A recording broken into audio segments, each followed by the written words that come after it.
diferentes iglesias, luego el Conservatorio de Música, el Paco Escribano, que hoy no existe, el Estadio de la Normal, hasta que en el 81 llegó al Estadio Olímpico, de donde no ha salido. Ya. Y la batalla de la fe comenzó así. Luego siguió creciendo, el Señor nos permitió tener varios programas de radio, luego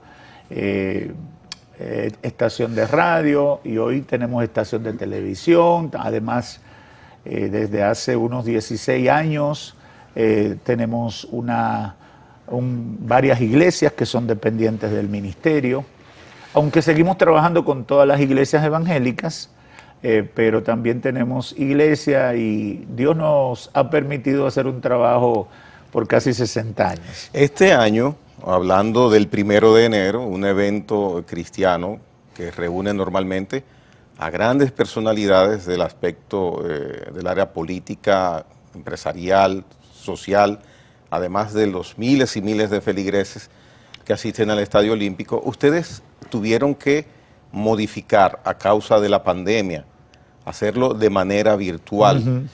¿Qué significó ese cambio radical? Si usted, lo más que nos pueda decir, porque me imagino... Bueno, tú te imaginarás, ¿verdad? Uno siempre habituado a estadios, a auditorios, y de repente toda esta situación. Fue una experiencia muy diferente. Perdón, ¿fue una decisión o fue una imposición o cumpliendo las normas de restricción? Bueno, tuvimos que someternos a la realidad. Es decir, nosotros esperamos lo más cerca posible para tomar la decisión de si virtual o presencial, pero nos dimos cuenta que la pandemia seguía con sus efectos y el gobierno ni siquiera lo intentamos porque estábamos bajo las medidas cautelares de toque de queda y todo eso. Entonces nos decidimos por lo virtual.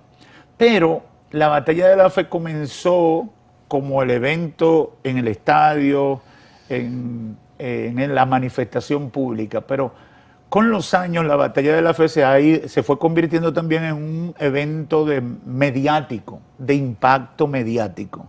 Cuando comenzamos con las transmisiones, primero de radio, con cadena de radio nacional y después extranjera.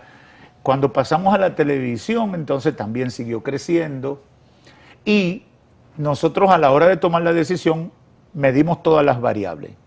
El año anterior a este, 1 de enero, nosotros habíamos llegado, de acuerdo a las mediciones de Nielsen y otras agencias, por televisión, a casi 4 millones de personas. ¿Sí? Sí.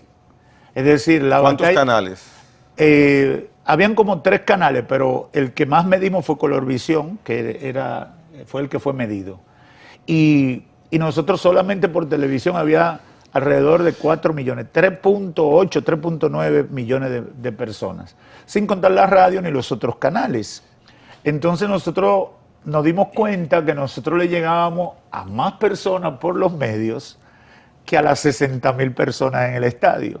Entonces decidimos, bueno, vamos a prepararnos para medios ante la circunstancia, y vamos a perder las 60,000 personas, pero podemos ganar o mantener los millones que le estamos llegando por los medios, y así lo hicimos, y los números dicen que superamos los 5 millones de televidentes. Ahora en enero. Ahora en enero. Entonces fue difícil, inclusive tuvimos que grabar en la mañana, porque una semana antes la Presidencia de la República modificó y arreció las medidas porque los números del COVID se dispararon, y entonces nosotros lo íbamos a hacer en vivo, pero desde un estudio.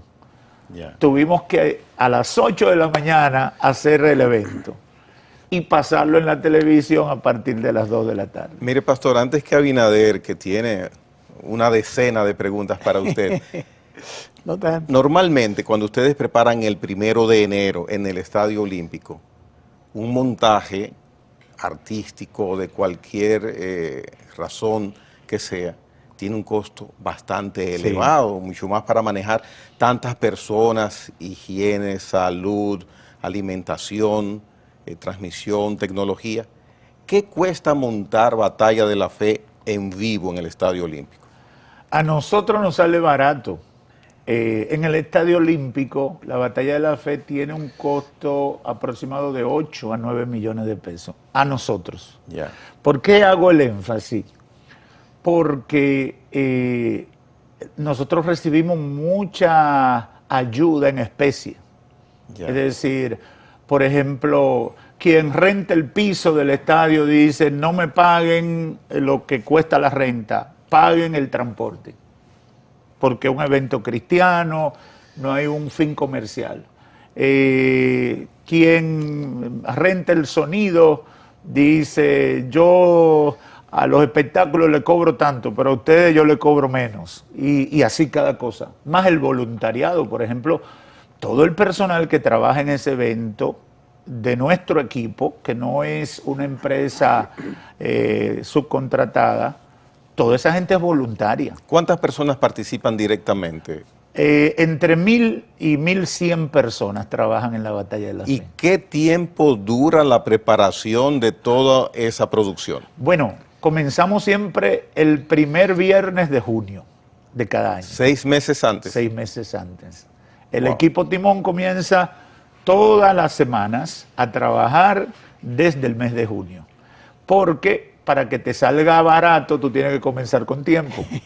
Y así trabajamos. Además, tenemos el apoyo del pueblo evangélico militantemente, que se organizan, van, apoyan. Esa logística no es como en la política, que en la política eso se paga. Pero los evangélicos no funcionamos así. La gente va voluntariamente, la gente paga su pasaje. Hay una sola iglesia de la Romana que trae 23 autobuses de 55 pasajeros. Y ellos cubren ese costo. Y la gente paga su pasaje. Ya. ¿Entiendes? Entonces, si nosotros, una vez un presidente que fue, el presidente Medina dijo, para un político hacer esto necesitamos 50 o 30, 40, 50 millones de pesos.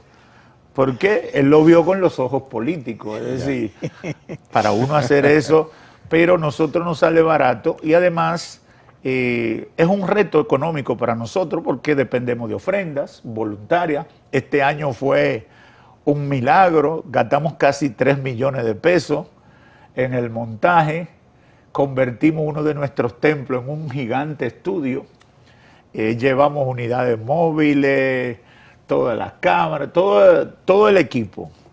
Y entonces nos costó un dinerito, pero Dios obró. La gente mandó su ofrenda, mandaron por banco y se cubrió.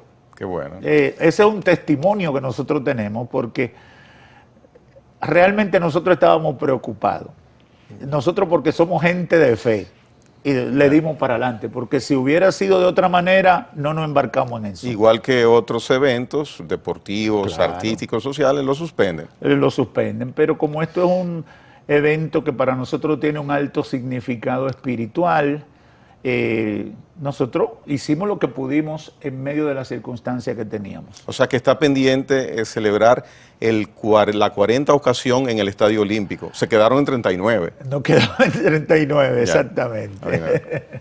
Pastor Ezequiel Molina, usted siguió la herencia de su padre, un gran ministro destacado y fundador de la Batalla de la Fe, ese gran ministerio que quizá en los últimos 50 años, bueno, 60 años prácticamente, ha normado una parte de la doctrina y la expansión del cristianismo en la República Dominicana, en las iglesias evangélicas. Bueno, yo te voy a ser sincero, tendría que durar mucho escribiendo, contando la historia, pero realmente yo me preparé para no ser pastor. Yo soy ingeniero industrial, trabajé por casi 15 años en diferentes empresas del país, extranjeras. Es decir, realmente yo no tenía la intención de ser pastor, pero Dios Sí. trata con uno de forma muy especial y siempre yo tuve la pasión, siempre estuve y he estado con mi papá ayudándole, colaborando, Ese sirviendo. tutelaje fue muy importante. Sí, pero realmente yo no me visualizaba como un pastor porque yo conocía, como dicen, el corazón de la uyama lo conoce el cuchillo. Los avatares. Yo conocía la rudeza de ese trabajo, es decir, trabajar sin recursos, trabajar en base a la fe, trabajar esperando que el otro me apoye, que me ayude voluntariamente. Eso se oye bonito, pero eso no es tan sencillo. ¿Y cómo ustedes se adecúan a una realidad que hoy día tienen muchas iglesias protestantes y de otro índole a nivel mundial, de pastores y ministerios famosos que producen millones y millones de dólares, sus cabezas, o sea, quienes los representan, normalmente se puede percibir que son ostentadores de grandes fortunas económicas? Entonces, en Batalla de la Fe, esa parte no se extrapola. Eso, esa gente que tú refieres, son los menos. Realmente el gran trabajo de los que predican, de los que evangelizan, es un trabajo sacrificial. Es decir, hoy nosotros después de 58 años somos una organización conocida en el país, pero mira, vendiendo coco de agua a 58 años, tú te haces conocido. Había uno que vendía yaniqueque en Villajuana que se hizo muy conocido, Sí, claro. ¿verdad? Ludovino, sí. vendiendo yaniqueque. Entonces, esas son cosas, vamos a decir, esos son meteoros que pasan. Realmente la mayoría de los ministerios y las iglesias desarrollan un trabajo muy sacrificial y lo van haciendo en la medida de lo que reciben y pueden hacer. Es decir, no te voy a negar que hay gente que llega a la fe y se convierte en un mercader. Cristo lo advirtió, ¿verdad? Que muchos vendrían en su nombre con esos fines, pero los verdaderos ministerios lo que procuran es lograr su propósito. Es decir, este año nosotros tuvimos, eso fue una lucha para uno bajar, hacer una buena transmisión de televisión, rentar todos esos equipos. Solamente en luces nos cotizaron en primera instancia 450,000 pesos para tener las luces que hicieran un evento de esa categoría para la televisión que se viera adecuadamente. Bueno, nosotros terminamos buscando trabajar con la mitad, Ya. ¿entiendes? Es decir, pero era un acto de fe. La satisfacción de nosotros es hacerlo y luego cubrir. Nunca se trabaja para ganarse y que quede algo. Ya. Sin embargo, pastor, Ese es el tema. Es decir, cuando tú trabajas así, tu empresa como que el éxito es lograr hacer lo que quería hacer, no otro fin. Y entonces, esa es la realidad. Pero se trabaja muy duro y por eso yo no me veía de esa manera. Ya. sin embargo, pastor, hay que advertir que en esa expansión del cristianismo a nivel global, y voy a remarcar en lo que decía Gregory, hay una herencia evidentemente que se ha perdido, que es la parte teológica, filosófica, cristocéntrica, porque cuando usted ve una pastora, un pastor con un vehículo de 10 millones, o la ostentación, como decía Gregory, es una iglesia muy distinta a la iglesia que uno pudo conocer hace 2 décadas o 3 décadas. Sí. Se ha convertido en una iglesia de verifón, de tarjeta, o sea, muy controversial respecto a la doctrina, a las partes doctrinarias. En lo que tú dices hay una mezcla de muchas cosas, porque por ejemplo, la iglesia, el evangelio ha crecido en América Latina, en nuestro país.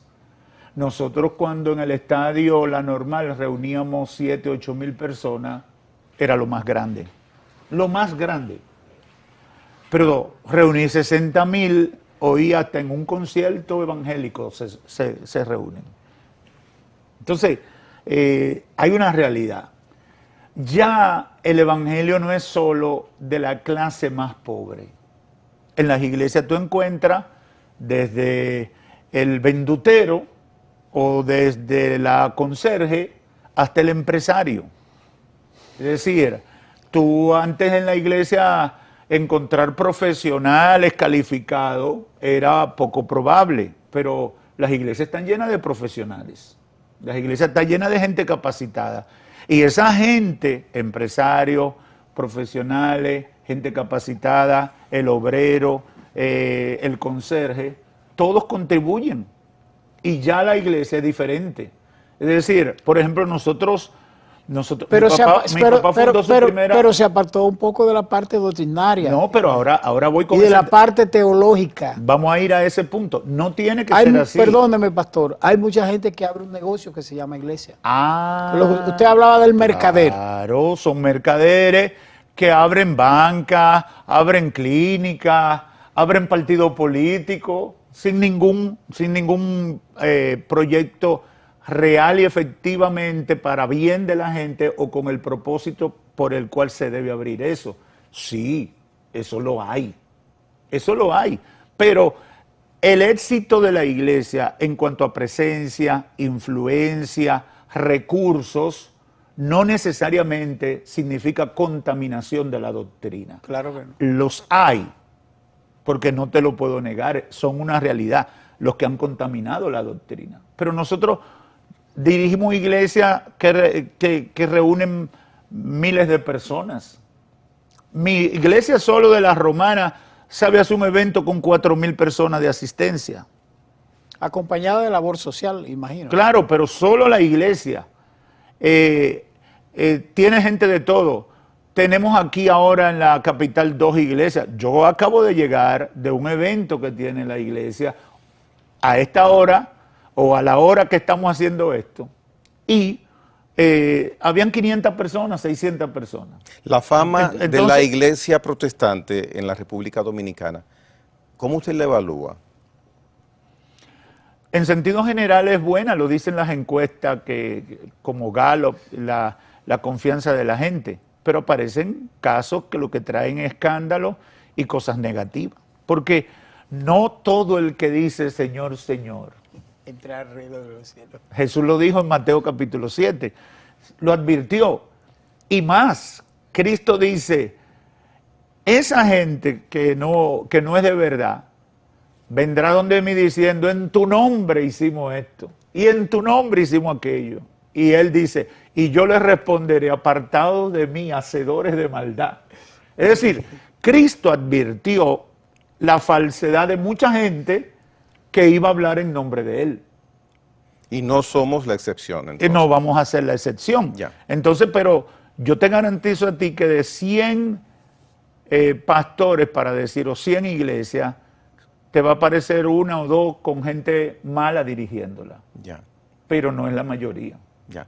Bien, vamos a una pausa comercial con el pastor Ezequiel Molina. Regresamos después de esta pausa.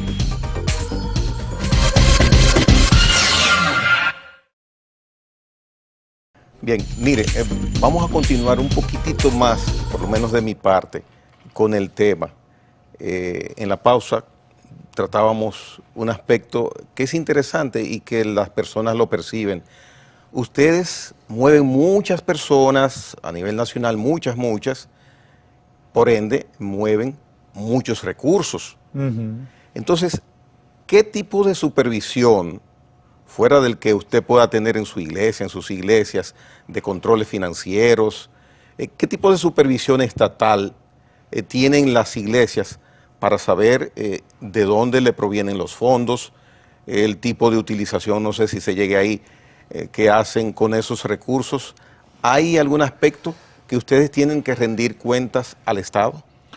Sí, las iglesias y todas las organizaciones sin fines de lucro deben rendir cuenta al Estado. Deben presentar sus estados financieros. Usted dice deben. Deben. Dice la ley que deben, Ya. pero no hay quien lo pida. ¿No? No hay quien lo supervisa. no hay un requerimiento. Deben estar incorporadas. Es decir, ninguna de nuestras iglesias y muchísimas de las iglesias, todos los recursos que manejan, lo manejan a través de una cuenta a nombre de la iglesia. Porque hay una institución incorporada que tiene una directiva, un consejo de ancianos, de diáconos, de pastores, que tienen un comité de finanzas, que tienen que rendir informe. Eso es lo que debe y lo que hacen muchas, pero no todas. Entonces, en el país tenemos una debilidad institucional. Nosotros tenemos una iglesia en los Estados Unidos que salió de esto, o dos ya, que son gente que han salido de uno y terminan multiplicándose.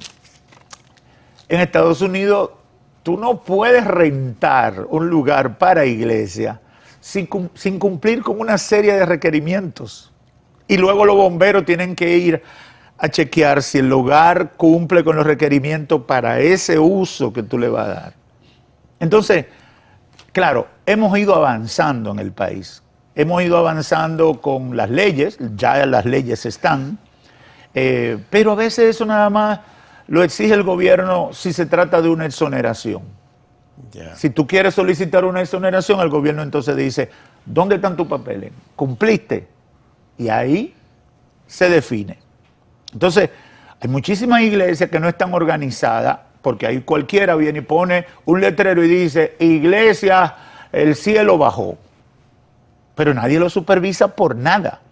Entonces, nadie sabe, el gobierno o las instituciones públicas deberían velar si eso tiene una personería jurídica, si eso tiene una cobertura, por lo menos, de gente notable que dé referencia y garantías de que esa persona no es un ladrón, no es un tigre, no es un sinvergüenza que estaba usando el nombre de iglesia para estafar a la gente. Pastor. Pero eso pasa con clínicas en el país. Pastor. Sabemos que ha pasado con las clínicas y pasa con muchas cosas. Entonces necesitamos más institucionalidad en eso y eso afecta a las iglesias. Desde luego. Pero déjeme decirle algo, sin embargo, pastor. Usted dice eso y es muy cierto, pero también se da que en la mayoría de las iglesias dominicanas hay una fractura. Cuando digo que hay una fractura es que no hay una organización. Por ejemplo, existía el CONEDO o existe el CONEDO, el CODUE, pero hay como varias organizaciones dispersas y además de eso está el tema de que tanto arriba como abajo, es decir, en la clase pobre hay delincuentes metidos a religiosos dirigiendo iglesias, robándole el dinero a la gente. Pero también se da en la parte de arriba, en la parte más alta, también haciendo lo mismo. Entonces, la preocupación mía es la siguiente: ¿cómo es con un crecimiento tan expansivo y tan grande de la comunidad religiosa, de la comunidad cristiana en la República Dominicana, los líderes importantes y clásicos y doctrinarios y teológicos no se hayan puesto de acuerdo para que haya un movimiento, digamos que en el caso de los evangélicos, con la excepción de los adventistas, que tienen una organización templada, se ponga de acuerdo? Pero hay más de una organización adventista. Hay más de una. Sí, bueno, pero sí, la organización es fuerte. Pero una organización templada, me refiero a la parte evangélica que tiene varias organizaciones y uno no sabe. ¿Tú has leído el libro de los Hechos? Por lo menos me he informado. Si tú lees el libro de los Hechos, claro que vas a encontrar.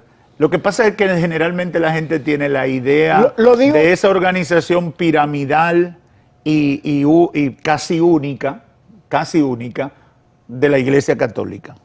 Es decir, los evangélicos nunca han sido una sola organización. Sí, es verdad. En el libro de los Hechos tú vas a encontrar que el apóstol Pablo tiene que escribirle a los corintios. Algunos dicen, yo soy de Pablo, yo soy de Apolo, yo soy de fulano. Sí, sí. Ahora, eso yo lo explico, quizá ameritaría más tiempo para ponerlo bien claro. Nunca fue el deseo del Señor que existiera una organización piramidal por los casos de corrupción que generan esas organizaciones. A la iglesia protestante evangélica le ha convenido ser muchas organizaciones. La apertura. Claro, porque ustedes saben cuáles son los problemas de los hermanos católicos. La cobertura de las cosas mal hechas, el tapar cosas. ¿Cuáles son los cuestionamientos al Banco del Vaticano, por ejemplo? Y muchas cosas. Yo no quiero meterme hondo en ese problema. Es decir, la existencia de muchas organizaciones no es ni siquiera un mal de fondo, pues es una virtud. Sin embargo, los evangélicos actuamos unidos. La misma batalla de la fe, si los evangélicos no se unen para apoyar la batalla de la fe no se puede hacer. Nos unimos, estamos unidos en el mensaje, en la doctrina, en las doctrinas fundamentales. Hay algunos que son más contentos que otros, hay otros que son más callados. Es decir, tú te encuentras un pentecostal, después te encuentras un bautista, pero son evangélicos, ¿entiendes? Es decir, en la misma reforma protestante, tuve el movimiento reformador y de ahí salen diferentes corrientes unidas en las cosas fundamentales. Eso ha sido beneficioso para la iglesia. ¿Por qué? Porque evita los monopolios, evita la corrupción que generan los monopolios. Y eso ha sido bueno. Lo que pasa es que la gente, sobre todo el que no está dentro, dice, no, debería ser uno solo, que hable el Papa de lo evangélico. A mi papá le dicen muchas veces, usted es el Papa de lo evangélico aquí. No, y mi papá dice, no, somos muchos, hay muchos pastores importantes, hay mucha gente que Dios tiene haciendo un trabajo importante. Bueno, los eventos que ustedes hacen 1 de enero es las 7 palabras que hace la Iglesia Católica.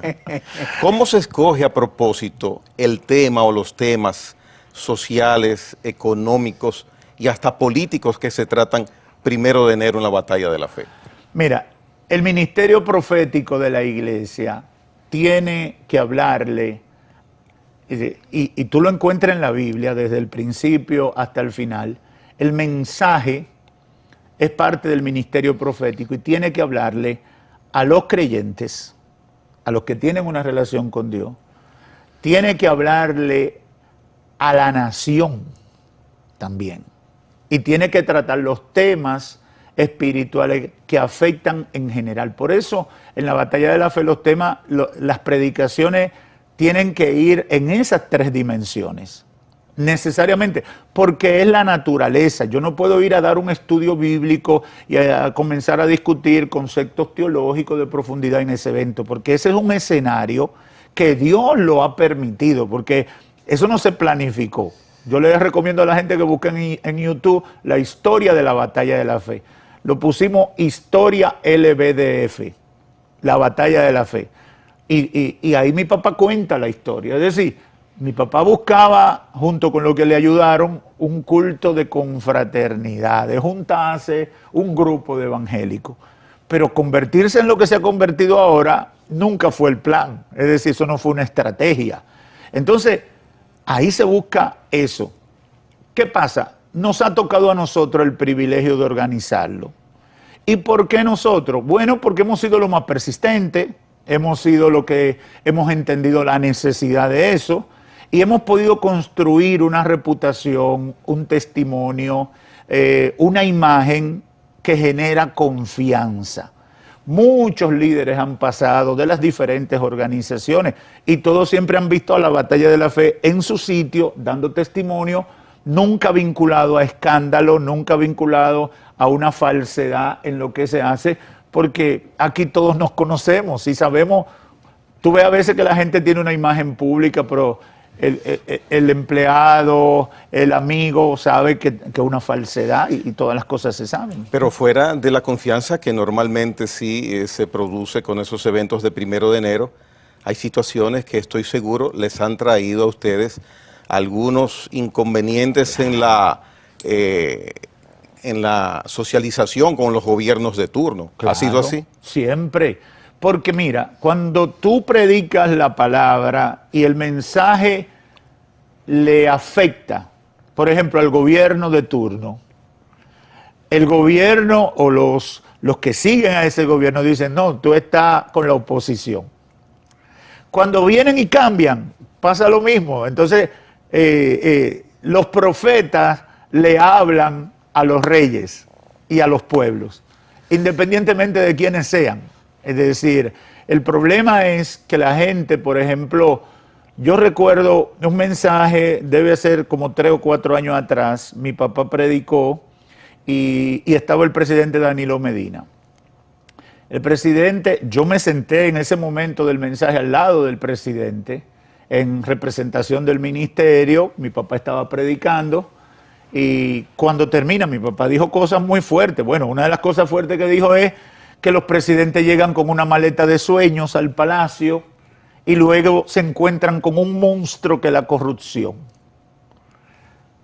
Y entonces dijo varias cosas en ese sentido. El presidente Medina, cuando termina, mi papá me dice, ese es un mensaje muy justo. Dijo cosas que le afectaban a él. Ya. Sin embargo, los, vamos a decir, ahora le dicen bocina, vamos a decir los colaboradores, algunos, nos acabaron. Qué desplante, qué maltrato al presidente. Entre ellos un reputado periodista que después fue embajador y que murió hace poco. Qué desplante. La filípica, qué sé yo qué, fue que le puso el título. César Medina. Exactamente, a su columna. Y así muchos hablaron. Pero uno ya sabe que eso es gente respondiendo a sus intereses y al papel que están jugando. Pero mire, uno tiene que cumplir con lo que es su responsabilidad. Pasa en ese sentido que hay una especie de coincidencia. Normalmente esos mensajes de Año Nuevo nunca traen loas al gobierno de turno. ¿Por qué? No, no necesariamente. A nosotros nos acusaron de que éramos PLDistas y que estábamos a favor del presidente Danilo y que porque yo recuerdo en el primer gobierno de Danilo que muchas asociaciones empresariales estaban diciendo que necesitaba un segundo periodo, etcétera. Le preguntaron a mi papá en un momento, ¿usted está de acuerdo con que el presidente se reelija? Y bueno, mi papá dijo, bueno, pero toda la sociedad está clamando que sí. Bueno, sí, está bien. Ya, eso lo cogieron y eso... no, ese es un cuadro del PLD. Recordamos eso. Sí, es un cuadro del PLD. Pero esa es la política. Ahora, cuando tú ves nuestros mensajes, si el gobierno hace algo bien, nosotros lo apoyamos. Si el gobierno hace algo malo, hay que criticarlo. Y en los, ahora, quiero sacar... el que un cuadro político no puede hacer eso. Y en los cultos, ustedes de alguna u otra manera muestran su predilección para que la feligresía se encamine en ese sentido. Nosotros lo que tratamos siempre es de que la feligresía ejerza un voto apegado a los valores y a los principios cristianos. A veces eso va a beneficiar a un partido, otras veces lo va a perjudicar. Pero esa es la constante para nosotros. Juzguen de acuerdo a los valores cristianos. Si hay un presidente que está de amiguito con gente corrupta o con inmorales, bueno, lo natural es que la gente se va a dar cuenta de eso. Claro, hay pastores que a veces se meten a hacer cuadros políticos. Nosotros no somos de eso. Y ahí pierden la iglesia. Y ahí pierden la iglesia, efectivamente. Bueno, vamos a hacer una pausa comercial para venir a la última parte del programa.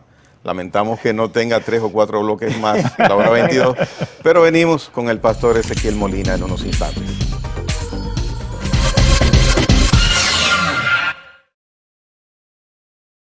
Muy bien, continuamos con el conversatorio que tenemos en esta noche con el pastor Ezequiel Molina Sánchez. Mire, tenemos una situación muy difícil en República Dominicana a causa de la pandemia que ha producido el COVID-19 a nivel mundial. Ustedes nunca, hemos hablado durante todo el programa, están desligados de las situaciones sociales, económicas, políticas que nos atañen. En ese sentido, fuera de la parte de salud que tenemos, ¿cómo visualizan ustedes hasta este momento la labor social, el ejercicio, el desarrollo que tiene el nuevo gobierno que ya hace 6 meses asumió el poder? Bueno, en el contexto de la pandemia, hemos visto a un presidente preocupado, esforzándose, trabajando incansablemente, y yo creo que todo eso es positivo. Obviamente, la pandemia se ha extendido más de lo que hubiera deseado cualquier presidente. Hay una situación económica, hay unas limitaciones, hay un impacto en la sociedad negativo producto de eso, pero en sentido general podemos decir que se nota un presidente preocupado, haciendo esfuerzos junto a su equipo, un equipo nuevo, un equipo que tiene poca experiencia en lo que está manejando. Nadie tenía experiencia en pandemia, pero este nuevo equipo le ha tocado comenzar a gobernar en pandemia. Es decir, todo eso yo creo que hay que tomarlo en consideración, pero yo en sentido general pienso que hasta el momento, y es bueno siempre aclarar, porque después alguien coge esta grabación y dice, en otro contexto, pero hasta el momento notamos un presidente esforzado, comprometido, trabajando incansablemente y tratando de darle respuesta a la sociedad, y creemos que eso es positivo. Y las iglesias evangélicas, desde que comenzó la pandemia, estamos regalando comida, haciendo obra social, haciendo ayuda médica, todo lo que está a nuestro alcance, repartiendo mascarillas, tomando medidas, asistiendo a enfermos, porque el Evangelio, su razón no es la actividad social como tal, porque el Evangelio en sí es una obra social. Cuando una familia cambia de vida, de una vida desordenada a una vida conforme a los principios del Evangelio, mejora la economía, mejora la salud, mejora todo. Pero además hacemos ese trabajo y creo que hay en general ese deseo de ayudar, de colaborar, de suplir. Obviamente no se va a poder complacer a todo el mundo, pero hasta ahora yo creo que el gobierno está haciendo su mejor esfuerzo. Hay algunos traspiés que se han cometido, pero nadie está entrenado en pandemia. Yo se lo digo a todo el mundo, nadie está entrenado en pandemia. Esta generación no sabe lo que es. Pastor, me remonto en el caso particular porque conocía a uno de ellos, a dos figuras icónicas de las iglesias evangélicas que dominó el siglo XX. Jimmy Swaggart, un teleevangelista que realmente, si no ha fallecido, al menos debe estar preso. No está preso. No está preso. Ok. Y Gille Ávila, una persona que yo conocí en mi infancia. A esa distancia de los años, de esas dos figuras muy controversiales, sobre todo en el caso de Jimmy Swaggart, que estuvo matizado por decenas de escándalos de todo calibre, Gille Ávila, ¿qué queda de esa retórica cristiana en el movimiento cristiano global, en el movimiento cristiano de la República Dominicana? Con una figura como la de Gille Ávila, que fue muy determinante, expansivo, sobre todo en América Latina. Gille Ávila, como tú decías, un ícono del Evangelio en la República Dominicana y en gran parte de Latinoamérica, comenzando también con su país natal, Puerto Rico. Todavía está la cadena del Milagro, que fue la primera cadena de televisión satelital evangélica, netamente evangélica en español. Yo creo que nosotros tenemos que dar gracias a Dios por el ministerio de Gille Ávila, porque fue un ministerio que trajo mucha bendición y expansión al evangelio en la República Dominicana. Un hombre sacrificado, un hombre esforzado. Gille Ávila no tenía preparación para levantar un ministerio como el que levantó, ni tampoco una cadena de televisión como la que levantó. Pero Dios hace cosas así, con la gente a veces sencilla. Un hombre de mucha oración, de mucha coherencia, de un testimonio intachable, que se mantuvo siempre fiel al Señor. Es decir, el otro caso de Jimmy Swaggart fue quizás la figura evangélica más influyente en el mundo, creo, quizá con excepción de Billy Graham, Jimmy Swaggart tuvo el mayor nivel de influencia en su momento de gloria. Ahora, Jimmy Swaggart cometió un error que se le enseña a los pastores y a todos los creyentes. El problema de Jimmy Swaggart no fue con dinero. El problema de Jimmy Swaggart fue un pecado sexual. Prostitución también. Bueno, por eso, un pecado sexual. 2 veces falló. Su organización lo disciplinó. Su organización en ese momento era las Asambleas de Dios. Lo disciplinó, lo sacó del ministerio, porque eso es lo que se hace con los pastores que fallan. Son sometidos a un proceso disciplinario para corrección. Pero no solamente con los pastores, con los creyentes que fallan. Y eso es bíblico. Es decir, obviamente, después que tú cometes... Por eso, mientras más alto Dios te lleva, tú tienes que estar más chiquito. Porque hay un mayor nivel de responsabilidad. Es decir, tú eres una persona más influyente. Y un creyente, un miembro de cualquier iglesia, comete un error, adultera, fornica o está envuelto en un escándalo en su barrio, no pasa nada. Pero un pastor, una figura mundial como lo fue Jimmy Swaggart, eso es el acabose.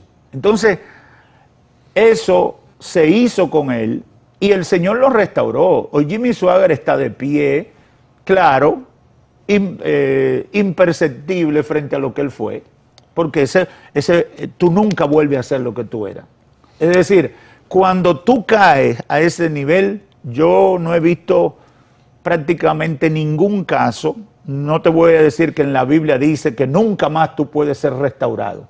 La restauración es un concepto bíblico.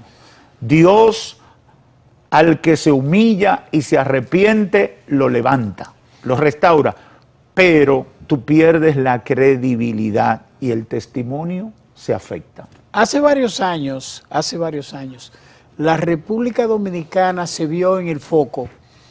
Le hago el comentario a propósito de también la información, el comentario que usted hizo al principio sobre la Iglesia Católica. La República Dominicana se vio en el foco con un escándalo del Vaticano. Un representante del Vaticano en República Dominicana, pederasta, pérfido, o sea, ¿cómo evaluó la Iglesia cristiana ese evento y qué lectura sacó? Sobre todo cuando se habla de la unidad de las iglesias, hay muchos temas relacionados entre el catolicismo y las iglesias protestantes, pero con escándalos como ese, y en estos días un informe de Estados Unidos, de la prensa norteamericana, diciendo que cerca del 60 al 70% de los sacerdotes norteamericanos son homosexuales. Eso que tú planteas es muy variado y hay muchas cosas que decir ahí. A veces uno le cuesta resumir. Nosotros como iglesia evangélica, obviamente, y como toda la sociedad, rechazamos ese tipo de conducta. Siempre hemos criticado esa tendencia que han tenido muchas autoridades católicas, quizás no todos, porque yo creo que hay mucha gente comprometida dentro de la Iglesia Católica, pero a tapar y a encubrir. Eso no debe ser. Es decir, en el Evangelio, el que practique el Evangelio, no es que vamos a sacarle los trapitos sucios a todo el mundo, pero no podemos negar, ni podemos mantener a una gente que se sabe que falló. No fomentan la impunidad. No se puede fomentar la impunidad. Hay que tomar las medidas disciplinarias. Esa es la responsabilidad que debemos, como instrumento social, como organización de la sociedad, pero también como gente portadores del mensaje del Evangelio, sobre todo. Entonces, nosotros creemos que esos son errores que la Iglesia Católica deberá atender y deberá tratar, pero nunca nosotros vamos a participar. Y creemos que si ocurre dentro de alguna organización evangélica, también está mal. Entonces, ahora, tenemos que entender que ahora mismo hay una tendencia a descalificar a la fe, a los religiosos y a todo el que cree en algo. Y muchos de esos informes, ustedes que son gente de comunicación, ustedes saben cuando hay intereses marcados sobre un tipo de noticia. Y ustedes saben que hay grupos, hay entidades que hacen muchas cosas no santas para promover tipos de noticias, cuando se está debatiendo un tema, cuando se quiere hacer daño en un tema. Yo creo que en la Iglesia Católica se han cometido muchos errores, pero yo creo que también están sacando cosas del baúl de los recuerdos. Es decir, por intereses, hay una línea de pensamiento que tiene como objetivo matar la fe. Toda esa línea progresista, toda esa línea promotora de aborto, de agenda LGTB, ideología de género, todas esas organizaciones y todos esos fondos, solamente George Soros ha dado 14.000 millones de dólares para proyectos de ese tipo. Y usted es un conspiranoico. No, eso está claro. La sociedad de la Open Society World, que es la gran ONG que patrocina muchas de esas pequeñas ONG que están en el país, que hacen marcha al Congreso, pro aborto, etcétera. Todo eso es financiado. Ahora, ¿cuál es el problema de esa gente? Y eso está definido en sus manifiestos. Hay que eliminar ese concepto de fe, de creencia en los pueblos, sobre todo de Latinoamérica y de Estados Unidos, que son naciones muy fundamentadas en la fe. Pero mire, hay una realidad creciente, lástima que sea al final del programa, hay una serie de personas en cantidades que van creciendo de la comunidad LGTB, están aislados de la doctrina cristiana, no tienen acceso